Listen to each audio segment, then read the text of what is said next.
You wanted the best. You've got the best podcast. The hottest podcast in the world.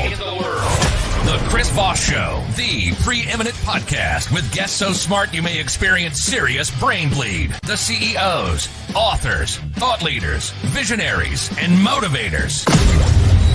Get ready. Strap yourself in. Keep your hands, arms, and legs inside the vehicle at all times, because you're about to go on a monster education roller coaster with your brain. Now, here's your host, Chris Voss. I'm Moses Voss here for thechrisvossshow.com. There you go, ladies and gentlemen. Welcome to the show. We certainly appreciate you guys coming by. For 16 years, we bring in the smartest people, the CEOs, the billionaires, the White House presidential advisors, the Pulitzer Prize winners, the greatest authors who bring you their stories of fiction and nonfiction and their books and tales of their lives and their economies, their times, and everything else. I'd heard this young man on the Sam Harris podcast, and I was just floored. I highly recommend you go check it out. I think it's about 2 or 3 hours of some of the most extraordinary in-depth details of Ukraine, their history, Russia, etc., etc. And, of course, you can find it in his newest books. January 9th, it came out, 2024, and I recommend everyone give it a read, especially on the future of everything when it comes down to it, really. I think it's the linchpin to probably World War III for anyone who wants to check into it. His newest book is out, Our Enemies Will Vanish, The Russian Invasion and Ukraine's War of Independence. Yaroslav Trofimov is on the show with us today. Did I get that right on the second time there, sir? Yes, sure did. There you go. PBS got me going a different direction on their video. So welcome to the show. Give us your .coms. Where can people find you on the interwebs? Thank you so much. Great being on the show. It's very simple. It's yarotrof.com, yarotrof.com. There you go. It's got all my books and appearances of shows like yours. There you go. Now, you're the chief foreign correspondent for foreign affairs with the Wall Street Journal. You're a finalist for the Pulitzer Prize in International Reporting for 2 consecutive years. That's really great. 2022 and 2022. 3. And before covering the Russian war in Ukraine, you reported on most major conflicts over 2 decades, serving as the journal's bureau chief in Afghanistan, Pakistan, and as a correspondent in Iraq. And you hold an MA from New York University, and you're the author of Faith at War and the Siege of Mecca. So your newest book, give us a 30,000 overview of what's inside. Well, it's really a book about the first decisive year of the war in Ukraine, the Russian war in Ukraine. So I was there for pretty much all of 2022 and large part of 2023. So the book starts the day before the full-scale invasion, February 23rd, 2022. And then I kind of go through the country to the front lines and talk to everyone from soldiers in the trenches to civilians to people suffering under Russian bombardments, and all the way up to the President Zelensky, to his generals, and to also to leaders of Western nations, and intelligence agencies and military that also played a pretty important role in how this war is unfolding. And the bookend is a 1-year anniversary of the invasion, where Ukraine does survive the initial onslaught by Russia, and where Zelensky holds his big press conference, about 3.5 hours, and says, "We've learned one big lesson: nobody in the world likes losers." Yeah, so Ukraine cannot be losing. It's been an interesting thing to watch. I think everybody was kind of like, I think we're done with all the wars now for a while, and we live in a safe environment. Mm-hmm. And boy, that was we were off on that. Why you've covered a lot of wars for 2 decades, as it's covered in your bio. What makes this coverage of this war different for you personally? I mean, for me, obviously, covering a war in a town where I was born, grew up as a child, emotionally is a whole different game. Wars are unpleasant business anywhere, and obviously you always have empathy with the innocent people who are always caught in this conflict.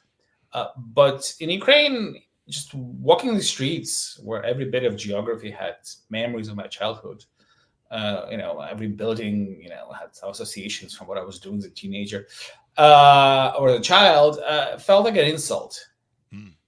And really, I was thinking, why would somebody be dropping bombs on this town. Kiev, the city that is, more than 1,500 years old. Yeah. That and a country that hasn't really done anything to provoke this, because this war is really an imperial war of aggression by President Putin of Russia, who just is reliving his imperial fantasies and wants to go down in the books as in the history books as the man who brought back together the lost imperial possessions, Russia. Yeah, the old USSR that I think he romanticizes. Is that correct? Not just that. I mean, he compared himself to Peter the Great, Yeah. The 18th century emperor who conquered a lot of lands that are now in Ukraine, for example, or in NATO, such as Estonia, Latvia, Lithuania. There you go. So we'll round back to the book. But one thing that was interesting too is, where does the title come from? When I first saw the title, I was like, what does "Our Enemies Will Vanish" mean? Tell us the origin of that, if you would. Yeah, so that is a line in Ukraine's national anthem. The anthem itself was written in the 1860s, at the time where it's not just the independent Ukraine didn't exist. Even speaking about it was a criminal offense in Russia. The Ukrainian language was banned. You couldn't print books in Ukrainian. And so this was a clandestine, really a clandestine book. Sorry, a clandestine song that was banned for more than a century. Wow.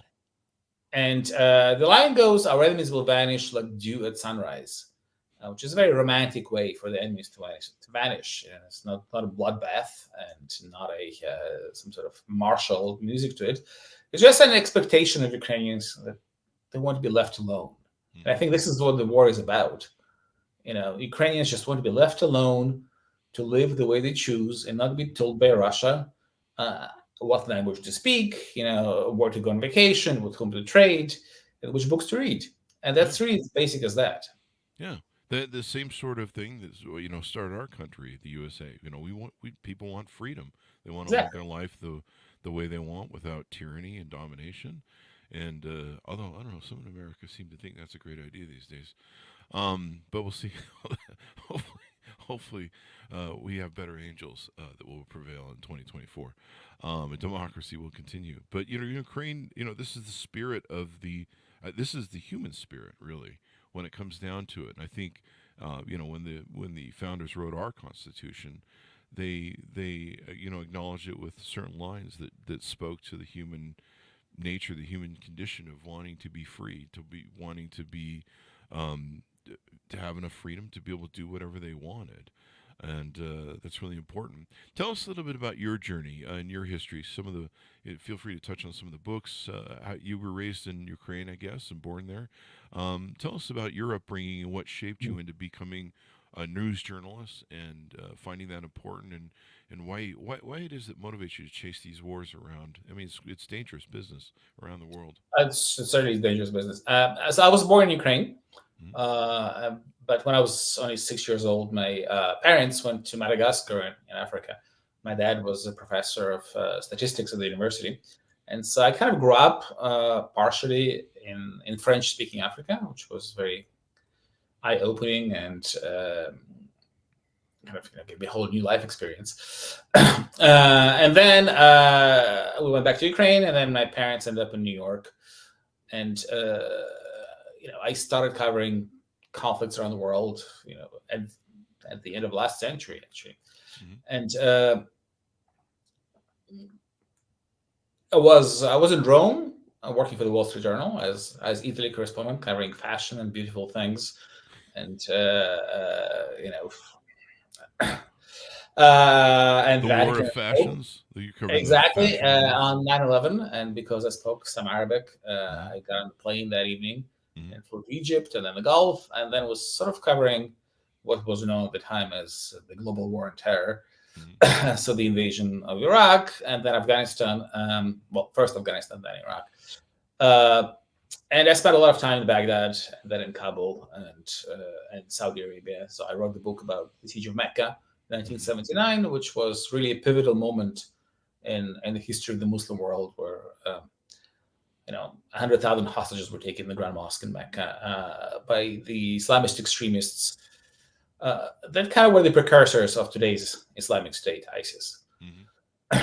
And kind of throughout all his career as a journalist, I really tried to stay away from Ukraine. And Ukraine, thankfully, didn't really need much coverage for a big stretch of that because it was a country at peace. Yeah. I remember going there in 2004, where Ukraine had this orange revolution, an uprising against an attempt to steal a presidential election. And I came there from Baghdad after mayhem, and my friends were kidnapped and killed, and I was quite traumatized. And so I remember coming to Ukraine and seeing how peaceful it all was, and how all this change was achieved with not even a shop window broken, not a single person injured. And I felt very proud about that. And that, of course, was a conflict within Ukraine, between Ukrainians, among Ukrainians. Yeah. But then things changed. In 2014, it was the beginning of the Russian invasion. We all sort of say, the war began 2 years ago, but the war really began 10 years ago when Russia took over Crimea and then sparked a really violent conflict in the Donbas region. 14,000 people died at the time. And then, things became darker and darker. And let me ask you this question, because this was bugging me when I was, I've loved studying history, and what we do as America. I love the chessboard, watching how one move affects another. I mean, sometimes you don't really love the chessboard, but our Americans' ability to try and put our fingers on the scale, and we end up making things completely worse, especially for us sometimes. You look at how we funded Osama bin Laden for years with war and guns and stuff, and then he turns. Well, not him directly. I mean, the Mujahideen in Afghanistan. Yeah, and then he turns on us, and we're always mucking around Cuba. You name it. I think we've screwed up most of South America over the decades, watching the 2014 war, the Obama's red lines in Syria getting crossed, seeing, how this plays out and the moves that are made on the world stage has always interested me. One thing I was curious about is if I would have been Biden, and I remember thinking this to a week or two before the invasion, when it was clear that Ukraine was surrounded by tanks and everything, and I'm like, if I were Biden, I just go fucking land a whole mess of U.S. military in all their cities. Like, I would just put everybody in a plane and do it, and like block them as a chess piece. But was it true that Zelensky wasn't fully on board, that he was really going to get invaded, that maybe they were playing bluff? Well, I think Zelensky, until the very last moment, didn't really believe that Russia would launch a full-scale invasion. I mean, he believed the war was coming, but he thought it would be a war for Donbas, for the east, not necessarily a war for Kiev. Mm-hmm. And there was a reason for them to disbelieve American intelligence warnings, because the Russian army that was all over the borders with Ukraine was quite small, about 200,000 soldiers, maybe less. Mm-hmm. And it clearly wasn't enough to invade all of Ukraine, as events have actually turned out to be. It only made sense if you believe that the Ukrainians will not resist, which is clearly what Putin did believe, because he sort of drank his own Kool-Aid and believed his own propaganda that the Ukrainians and the Russians are one people, and his men will be greeted as liberators. But Zelensky did know that the Ukrainian army will fight, and so I don't think he imagined that Putin would be so sort of captive of his own illusions to launch a war with so little preparation. We'll be greeted as liberators. Like, that line always worked out well. Maybe Putin should have called George Bush. W. Well, I was in Iraq in 2000. I actually drove into Iraq in 2003 from Kuwait. And American soldiers were greeted as liberators for about a week. Oh, really? For about a week? Well, we got but that. But occupations are nasty business, no matter how good the intentions are. If you're in a foreign country, you don't know the culture, trample up on local customs unwittingly or wittingly. And obviously, it's much harder, in a place like Ukraine, where there was nobody greeting them as liberators. Yeah. Who knew that we were going to unleash the linchpin between the Sunnis and the Shias, I think? And then, of course, he was holding Iran at bay with the Iran-Iraq war. Saddam was. I mean, technically, the guy was an evil, bad guy, but technically, things were kind of under control in that area. Really, when it come down to it, and he didn't have WMDs either. I don't know. What's your thoughts on that? I think, well, I remember talking to a lot of Shias before that war, and the war sort of, the regime was really brutal in Iraq, especially for Shias or for the Kurds. And a lot of people are today happy that Saddam is gone, but obviously the horrors that the botched intervention and the botched occupation unleashed, destroyed the entire generation of Iraqis. I mean, the same in Afghanistan. It's really hard, even with the best intentions, to run a foreign country. It is. I've been trying to run Belize from Las Vegas for like 2 years, and it's not working out well. So one thing that was interesting to me in the book and Sam Harris' discussion is your education and your knowledge on Russia and its historical sort of nature, its defense, and how it looks at its borders as a USSR sort of borders, its access points to defend itself in war, its thought processes on whether this was inevitable or not.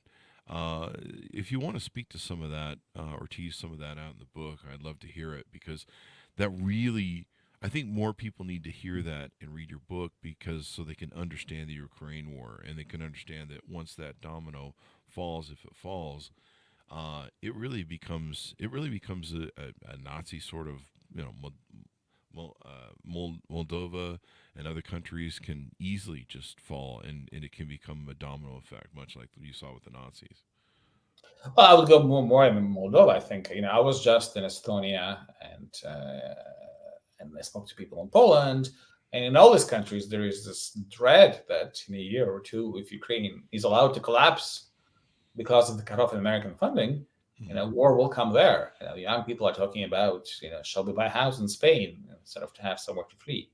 And that's in countries that are in NATO that the US is committed to defending, possibly with nuclear weapons. Putin's ambitions are very clear. First of all, he wants all of Ukraine, and he keeps saying that. And he has compared himself to Peter the Great, the collector of Russian lands. And he spoke of cities like Narva in Estonia as Russian soil. So if you remember what the Russians demanded from the US before the invasion, in January 2022, they basically wanted NATO to be rolled back to the Cold War boundaries. They wanted, the US to yield control of sovereign nations in Eastern and Central Europe back to Russia. So that's what that is what the aim is. Obviously, it's really hard to achieve, because right now, it has taken Russia a year to take one town of 30,000 people in Ukraine.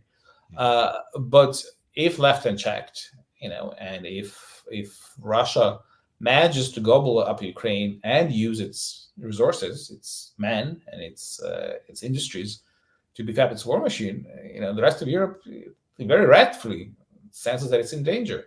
Yeah, especially if someone comes into office in 2024 who's more nationalist and doesn't really have a regard for globalism, democracy, and NATO. Of course, seems to be very anti-NATO. And we're on the precipice of testing. What is it, like 70 years that we've had NATO in place, testing what that means if Ukraine falls.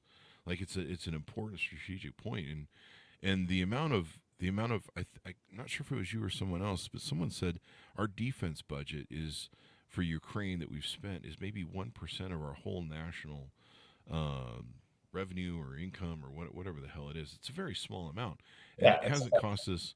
It hasn't cost us any American blood, at least not in soldiers that we've intentionally put on the ground, to my knowledge.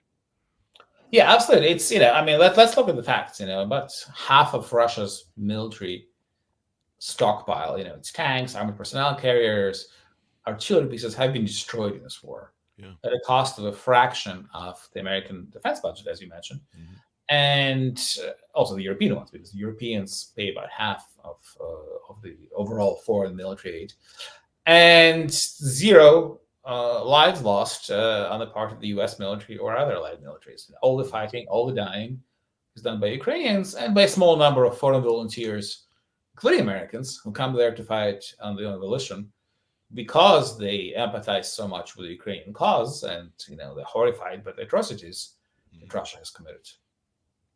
Yeah, it's it's a thing that I mentioned this to you in the green room before the show, where I remember watching the Russians, because I really love Churchill, and watching not the Russians, but watching England and the House of Lords discuss go ahead and sell plane parts and engine parts to the Nazi Germany, pre-Nazi Germany, or not Nazis when they were running Germany, and we're kind of down and out from World War One. And like, yeah, what's the worst that could happen? They just had this laissez-faire sort of like, we'll make some money, and everyone's kind of making money off of Germany, and what's the worst that can happen? And then it just goes, and I seem to see a lot of echoes of that in the GOP House, and how they don't want to fund Ukraine, and of course they're doing all sorts of things. So they're hoodwinking with fascism, Viktor Orban, Hungary, their love of Russia. If you understand what goes into that and the background of that and why they think it's a great country, it's really weird, because I don't know about you, but I grew up cowering under the desk of the USS of my steel desk in my elementary school, thinking it would protect me from nuclear bombs of the USSR. And to see where we're at America now, where we're just like, well, let's dance with Russia and pretend everything's fine and be friends, especially with Tucker Carlson going over there and towing the Republican line. I'm just like, what an extraordinary place we moved to as a country. But it's really bizarre because what we have seen after in the last few years is that in Europe, the European far right that used to be pro-Putin has moved away from Russia quite significantly. The Italian prime minister, Giorgia Meloni, is one of the fiercest supporters of Ukraine, and she runs a party with roots in the original fascist party. Yeah. In France, the far right is not, he's saying that it condemns the war and it supports Ukraine. It's not voting necessarily in parliament that way, but at least it says the right things. And the same, Sweden and other places in Scandinavia. And that's in Europe that has really suffered economically because it had to cut off its dependence on Russian gas, and it's paying the price. And still, you have this swing of public opinion behind Ukraine, because Ukraine is not something abstract. Everybody knows Ukrainian refugees. There are millions and millions all over Europe, mostly women and children. But in America, somehow, which is not paying no economic price for this, America didn't have much trade with Russia, didn't depend on gas, and it's really no leverage except in the ideological space that Russia has over Americans. And yet you have this kind of very strange wave of sympathy for Putin and his goals in Ukraine, and the Russian talking points have been parroted all over the former Twitter, for example, including by Elon Musk. So it's really strange to observe this from the outside. Yeah, he seems to be trying to play all the cards in his favor, and most millionaires do. They love these countries that they can do whatever they want in, and they don't like the regulations that we have here. We've had a lot of authors on to discuss that. You talked about the refugees in Ukraine. We've seen how the Syrian refugees really changed the map, changed nations' attitudes. It made more nations kind of closed off. There's the Brexit. Even in America, we seem to turn towards our darker angels, if you can call them angels, darker demons.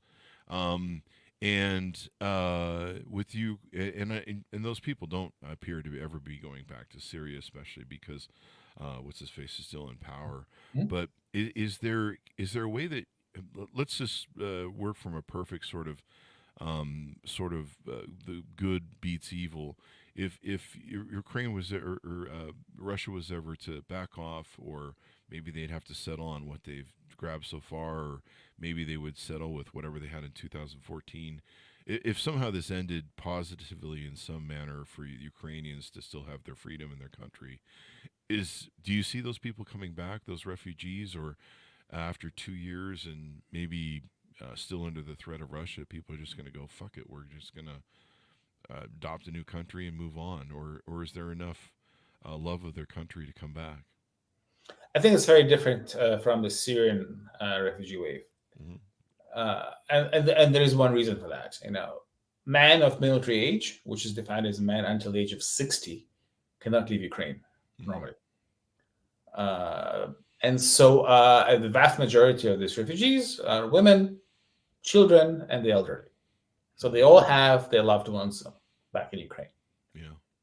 And they're not building a new life abroad, in many cases, without them. And so already, millions of people who fled in the first weeks and months of the war came back. They came back to Ukraine. Mm-hmm.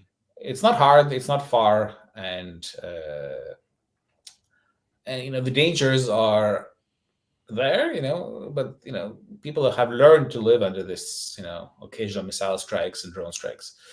Mm-hmm. And so I think the vast majority of the Ukrainians who are abroad will probably come back to Ukraine. And the reception in Europe has been, very welcoming. It's very different from the receptions that unfortunately the Syrians have had.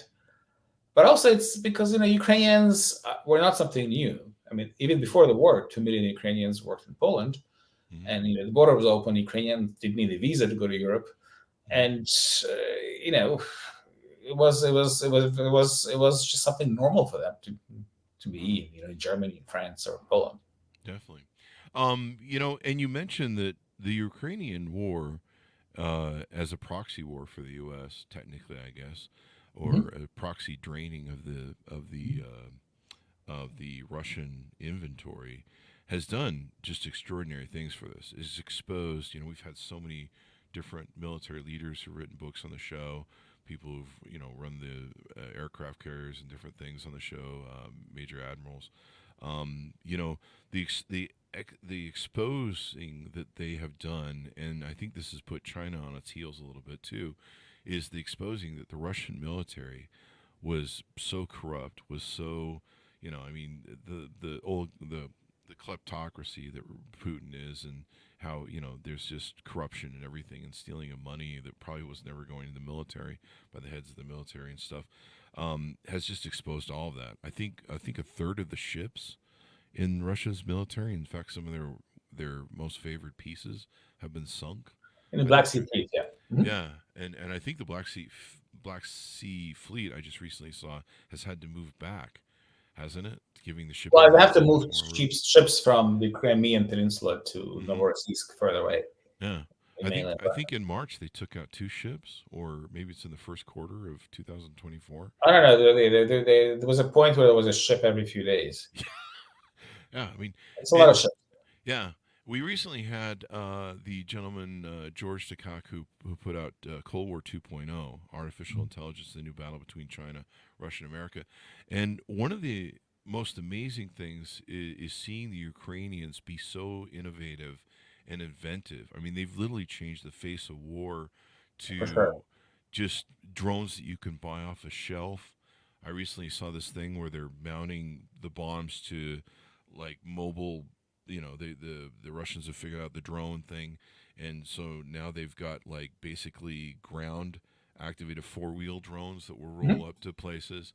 It's extraordinary to watch the videos of the drone boats going right up to, which are basically like ski-doos, going up to take down giant ships and targeting them in the most, where the fuel is and the armaments to get the most maximum damage. It's just extraordinary. Any of your thoughts on that, and how that's really changed the future war? And also, if I might follow that up too, can the Ukrainians sustain this? Do they have enough manpower and bodies on the ground to go through this and keep this up, or are they losing ground now? I'll start with the second question, which is easier to answer. Sure. I mean, the Ukrainians are losing ground slowly, not a lot of ground. Lost one town since May last year. And they're losing ground because of the funding shortfalls, because the Congress hasn't moved on aid requests for Ukraine since, I think, November. And they just don't have enough ammunition, have enough shells. The Russians had a 6-1 advantage, maybe a 10-1 advantage, depending on the stretch of the front. Mm-hmm. And that's the main reason. So do they have enough men? There are enough men in the country to keep fighting. And more importantly, what are the other options? Mm-hmm. Everybody knows that surrender is not an option because Ukraine has this deep historical memory of all the bad things that happened. And when they surrender, and the Russians, are very clear about their plans. They want to physically annihilate, execute, the Ukrainian elites, and re-educate the children of Ukrainians to make them into Russians. Yeah, they've already stolen a large number. Yeah, but they want to do it to everyone. So they're pretty genocidal in their plans. Mm-hmm. Now, the change of the face of war, the drone revolution is really a big, big change. Mm-hmm. And I don't think the U.S. military has internalized just how everything is different now. Yeah. There are now 2 countries in the world that are at the cutting edge of drone technology. It's Ukraine and Russia. Mm-hmm. And just how it's transformed, it is, in every facet of military operations. From squad level drone usage, you can now fly this little $300 drones, the FPV sort of first person view drones, and destroy a tank that is worth millions of dollars.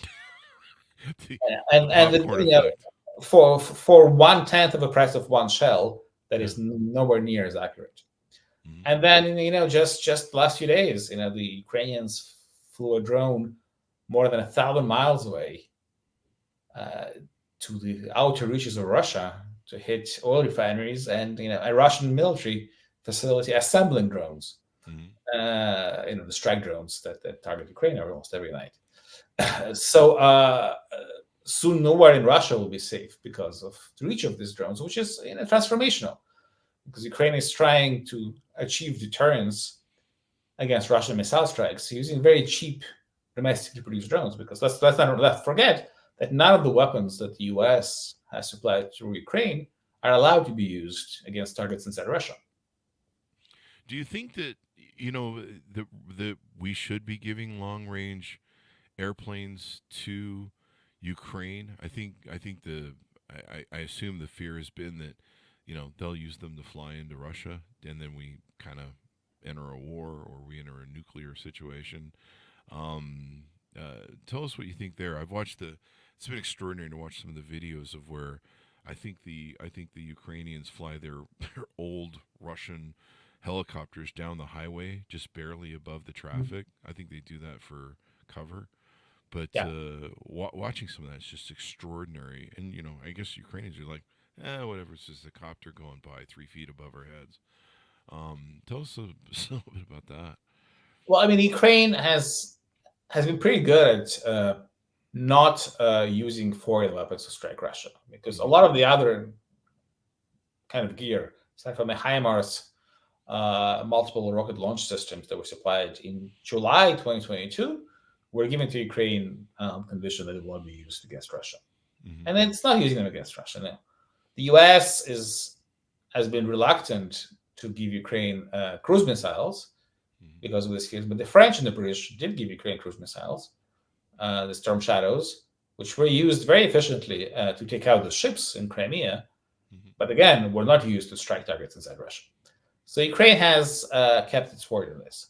And Ukraine is getting the F-16. They're not maybe the top of the line fighter jets, but certainly much better than what Ukraine has now. So Ukrainian pilots are currently training to fly them, and the first batch should probably arrive in the next few months. And those jets are not provided by the U.S. They're provided by European partners, by countries like the Netherlands, like Denmark, that have a fleet of F-16s that they're phasing out and replacing with more modern aircraft. Mm-hmm. And I think one of the other benefits to the U.S. of this war is, it's hard to say, well, there's a benefit to a war. People are dying and there's human tragedy and suffrage, and the horrors of this I'm sure will be felt, the trauma will be felt for ages to come. But one of the other benefits that Americans need to look at is this has been cleaning up a lot of crap inventory the U.S. had. And getting our updates, and when American, what I'm trying to say is, when Americans think of the cost of this war, we're not sending them the latest most expensive, newest shit we put out. This is some of the stuff that we've just been had laying around that probably needed to get updated, and some of it was probably redundant or getting aged. And so we're not. It's just not costing us a lot to do this war and to help the Ukrainians. And for what it will cost us if Ukraine falls, most people, I think, of any sane mind or intelligence or studied history. And that's why I love your book and how it talks about the human or the Russian and the way they look at things and the way their attitudes are towards this. That just really alarmed me, because I was like, holy shit, these guys are really fucking serious and they're going all the way. But people just don't realize how cheap this war is, especially when it comes to American lives, when it comes to cost. Using it as a proxy war is probably more expensive than anything we've been up to in Ukraine and Afghanistan and other crazy places where we were doing a lot of stupid stuff. Well, in Afghanistan, one U.S. soldier cost $1 million a year. Wow. Just one GI Joe. That was the cost of direct war. Astronomically expensive. And again, as you said, no Americans have to die for Ukraine. Ukrainians are doing their own fighting. Ukrainians now have the biggest army in Europe, and they are fighting very fully cognizant of the fact that if they were to lose, the war would come to their neighbors, and neighboring countries know that too. Yeah, there's a lot of the reason why so many European countries are emptying out their stockpiles of weapons and ammunition and sending it to Ukraine is precisely that. Now, as for the stuff that Ukraine is getting from the U.S., some of it is old, some of it is new. There are two different programs. One is the Presidential Drawdown Authority, where existing stocks are being handed over. Another one is this USAI initiative, which creates jobs in American factories to make new stuff for Ukraine. Yeah. And so a lot of that program is actually a job creation program in the U.S. Yeah. Making and supplying new armaments. Now, since you wrote your book just recently, a few weeks ago, there was the attack by ISIS-K in Russia that killed, I think, 140 plus people. I guess this turned out I guess I'd heard of our duty to warn, but it had been a long time since I've heard it. We actually warned Putin 3 days before. We have some sort of duty to warn policy that even though they're enemies of ours, I don't know, I guess it's some nice thing that we do to say, hey, like, some shit can go down in your country, eh? And because it would kill people that are innocent.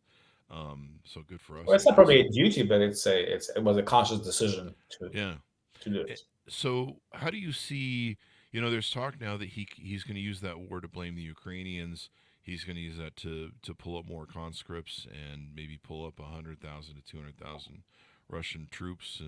How do you see that playing into the future of Ukraine war? Well, obviously, Putin has already blamed Ukraine, and that was to be expected. You cannot spend 2 years saying that you're waging an existential war, against an enemy that wants to destroy you, and then, be told you were fighting the wrong enemy, and actually, it's not these guys, it's those guys who are blowing up, your city and then killing 40 of your civilians in a concert hall. So I don't think a lot of people in Russia believe that, but this is the talking point of the Russian regime. Now, the problem with mobilizing troops is that it's really hard for the Russians too. Last time they tried, in September, October 2022, several 100,000, maybe 1 million Russian citizens escaped the country, and because they didn't want to go and die in Ukraine. And then there is a question of, okay, well, you have the soldiers, but what are they going to drive? What weapons are they going to have? How are you going to train them? Who's going to train them if most of the officer corps is either killed or injured or fighting in the trenches? So mobilization is difficult for Russia. If it had this magic wand and this ability to sort of mobilize its troops and send a million-man army into Ukraine, it would have done it already. It wouldn't have been bogged down in this war that is now taking a toll, not just on its army, but also in its economy, because Ukraine in the last few months has managed to destroy a significant part of the Russian oil refining capacity with its drone strikes, for example. Yeah, Russia is just a giant fucking gas station. That's really all it really is an oil gas station. And sadly, what was it? India just helped put a shot in their arm by buying a bunch of their gas, which is thanks India, way to go. And when It's we're cheap. Why wouldn't yeah, they? yeah, I guess if you need the gas and you're probably probably the future leading developing economic country in the world. It looks like China is faltering now. Finally, we were talking again with the author George Takei of the Cold War 2.0, and what's interesting is how many of even with the blockades and the embargoes, how many of parts around the world are finding their way into this drone strike battle. Yeah. And still into the Russian things, they're still able to get these parts. And evidently, from what we've talked to with these authors, is it's really hard to stop. Where it's easy to stop arms, we're like, hey, there's a whole ship full of tanks. Maybe we should stop that ship. It's really hard to stop these little parts and chips from getting to the Russians and helping them build. And of course, Iran's part of that as well. Right, and there's lots of Western companies making a lot of money on this, and there's been a surge in exports to the countries on Russia's periphery. All the Armenia, Kazakhstan, Uzbekistans of this world, and obviously it's very clear to everyone concerned that it's not for local consumption; it just gets smuggled to Russia. Wow. But people are greedy. Yeah, greed and war. Jeez, it's I always almost got like together. it's almost like Dick Cheney in when he was president. And Halliburton. Those no big contracts. It was always weird how that worked out. But I guess that's the essence of the darkness of human nature. What have we talked about that you want to tease out to people on the book to get them to pick up, or maybe to put thoughts in their minds about why this war is important and why Ukraine really needs to be able to win this war? Well, I think in the book I'm really telling the stories of the people who are fighting, and it's not some sort of exotic conflict. There are people like you and I, people who listen to you, who had the same aspirations, the same desires, the same career path before it started.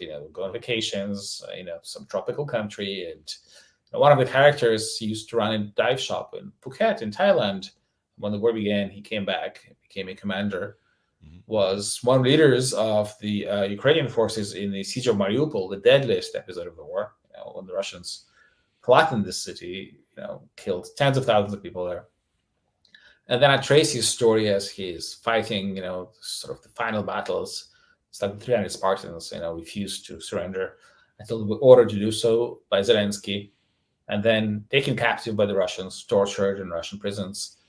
And then after Ukraine launched this miracle offensive in September 2022 in Kharkiv and took a bunch of Russian officers captive, he was traded back and was freed in exchange for the Russians, and is now leading the fight again. So this is the stories of this kind of people that are really inspirational, but also unvarnished. I tell it sort of warts and all, and I was just trying to humanize the narrative as much as possible, so people could relate to it. It's not some sort of geopolitical, game of risk. It's real people with real tragedies, real losses, but also real hopes and real successes and real triumphs, and doing sometimes very inspiring and amazing things. And I think that is the strength of the book, because I wasn't just being a pundit sitting in a nice office. I actually I was to my knees in mud, dodging shells and bullets where the action was. Yeah, it's I was watching a video recently, and I'm hoping that, I don't know if this will change the front of the war, but it was a Ukrainian soldier, and he was talking about how inept and untrained these conscripts are, and he was basically telling the scenario of a battle they had. I don't know if this is PR, but it seemed pretty real. But he was telling us how the conscripts were, these Russian soldiers that were, just mucking it up in war and putting their whole troop into the firing line by the way they were mobilizing and moving towards the Ukrainians, just ignorantly, end up getting a lot of them slaughtered. And is there a chance that Ukrainians can win this war just by attrition? There's the joke I think that came out of the State Department where, we used to think the Russians were one of the top armies in the world. Now we find out they're the second best army in Ukraine. Yeah, that's what Blinken said. Well, I mean, for a while it seemed to be true. I think the Russians are also learning the lessons, and the Russians are not stupid. And 2 years into the war, they've developed new approaches that are sometimes successful. Mm. I think Ukraine can win the war of attrition for the simple reason that Russia is running out of tanks, artillery pieces, and all kinds of other gear at a rate faster it can rebuild or repair or refurbish. Mm-hmm. Ukrainians destroy several dozen tanks every week, and it has nowhere else to get them from. So in 2 years, maybe 1 year, maybe in 3 years, depending on how the war goes, Russia will just not be able to sustain it anymore. Yeah. Whereas Ukraine, can rely on the industrial base of the West. The Germans, if they really get their heads into it, can make a lot more tanks. Yeah. And the French can make a lot more artillery pieces.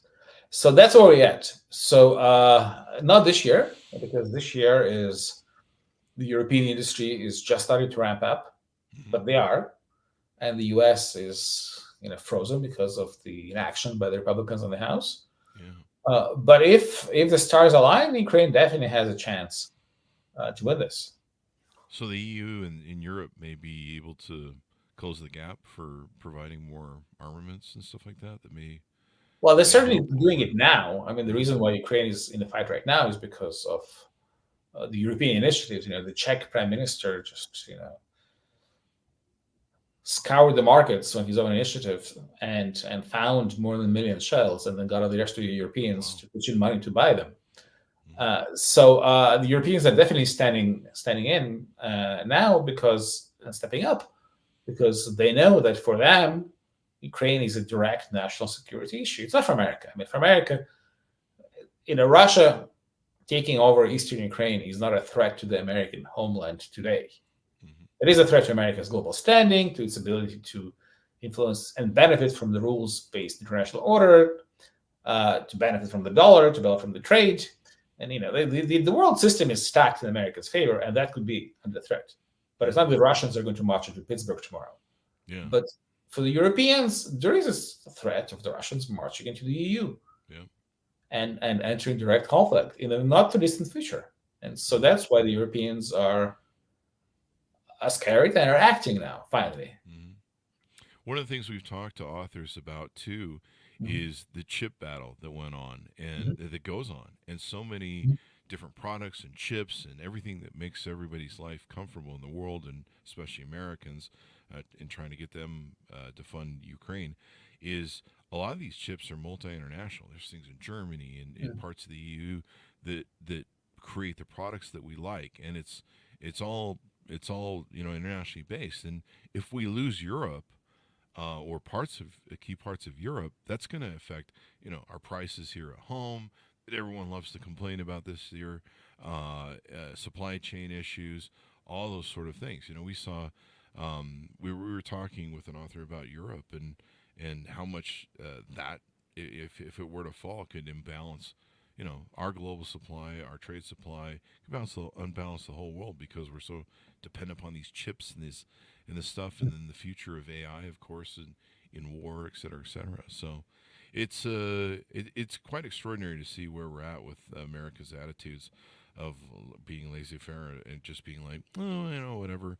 And you're just like, holy crap. Like, do you understand how bad this can get? I mean, I think I heard you speak on how Putin uses the threat, the extortion of nuclear war to advance his things. And if we keep falling back whenever he rattles that sword, he can do that all through taking over and attacking NATO, right? I mean, you spoke about the chips. Obviously, the biggest and most important producer of chips right now is Taiwan. And the fate of Taiwan is very much directly linked, I think, to the fate of Ukraine. Because if America walks away from Ukraine after making all its pledges and commitments to stay with it stand with it for as long as it takes, what lesson will the Chinese government draw about Yeah. the Latin American reaction to Taiwan, to taking over Taiwan?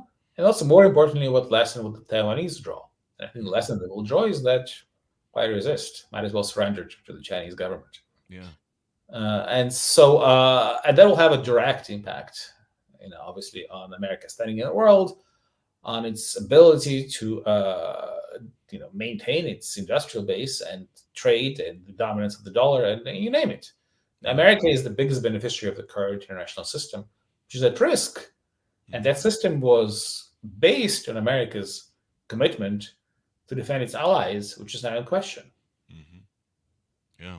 I mean, that we lose Taiwan right now. We have a real problem with chips. I mean, I saw a lot of companies during COVID with the supply chain that, just small companies that were, manufacturing like little things here and little electronics things there. We did a lot of reviewing of products before COVID. And, I had companies that were telling me, we can't get the chips, Chris. We're dead in the water right now because the supply chains can't get the chips to us. We lose like Taiwan, and if you're an American complaining about prices of shit right now, you have no idea what sort of hell is going to rain down if we lose Ukraine, if we lose Taiwan. Even like Ukraine, I had no idea that they provided so much sunflower seed to the world. There's manure. Well, it's not called manure, fertilizer, I suppose is the better way of saying it. Yeah. They were leading production for a lot of food in the world. Wheat, yeah. Yeah. Huge wheat exporter. Yeah. And thanks to the drones, it's now exporting again because by sinking the Black Sea Fleet, Ukraine was able to reopen its main port. There you go. Well, and they've exposed the Russian military as being just almost a stack of cards that fell, and they're doing such a great job with and really changing the face of war. I mean, watching them drop bombs on those popcorn tanks where the turrets fall off. I mean, I wouldn't even want to be in a tank if I was a Russian soldier. I'm just like, that sounds like the worst place to be. Yeah, tanks are not having a good time in this war, and I think a very small percentage of tanks of either side are destroyed by the tanks. Yeah, the tanks were built for tank battles, and that doesn't exist anymore because they get taken out by drones now. Yeah, it's just crazy. Well, give us your final thoughts as we go out. Tell people where to buy the book and the final pitch out, sir. Yeah, well, I mean, you can buy the book anywhere, bookstores, choice, Amazon, websites, other online retailers, and the book is really, no matter how many feelings I may have myself, I'm just trying to take myself out as much as possible. I'll just be the sort of roving camera, cinema verite, if you will, just taking the reader to all these places, letting the reader see with their own eyes and speak, through me. To people actually doing things, to see how the war looks, how it smells. It's really visual and descriptive. And this is the biggest war Europe has seen since 1945. It is a conflict that is really decisive, I think, to the future of our world. But it's also, a war that has stories of people that really need to be told.